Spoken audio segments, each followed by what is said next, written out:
Kwe, Udlakut, Tongshi, greetings, bonjour. 5 years ago today, the Prime Minister accepted the final report of the Truth and Reconciliation Commission.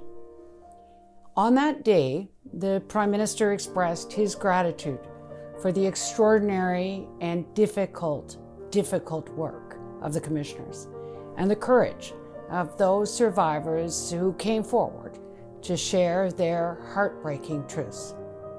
The Prime Minister pledged that Canada would implement all the calls to action in what he acknowledged as a monumental achievement towards healing and reconciliation. 76 of the report's 94 calls to action fall under the sole or shared responsibility of the Government of Canada. We have committed to answering those calls and to working with our partners to ensure that, as a country, we do even more on the journey of reconciliation. Today, 80% of the calls to action that involve the Government of Canada have been completed or are well underway. We have taken action by launching the first ever national inquiry into missing and murdered Indigenous women and girls.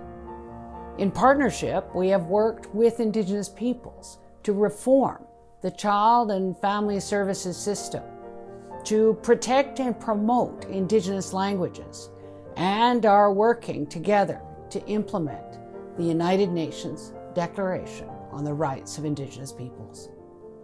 We are also working to amend the Oath of Citizenship to include specific reference to affirm the Aboriginal and treaty rights of First Nations, Inuit, and Métis peoples.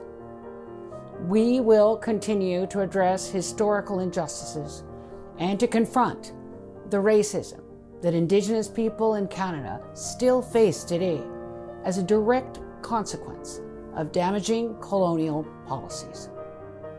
We walk the path of reconciliation in partnership with all Canadians. It is only by ensuring a brighter future for this and future generations that we will be able to truly honor the residential school survivors, their families, and their communities who were so cruelly subjected to Canada's dark and discriminatory past. The Truth and Reconciliation's final report detailed a shared path to reconciliation. Today, we ask all Canadians to read or reread the calls to action. We ask all Canadians to identify the role that they can play on this journey. Together, we will do the essential work to build a Canada that we'll never forget. A Canada that will forever honor the truths told by the families and survivors. A Canada that will walk the path of reconciliation with First Nations, Inuit, and Métis for generations to come. Thank you. Merci. Miigwech, Nakamik. Marci.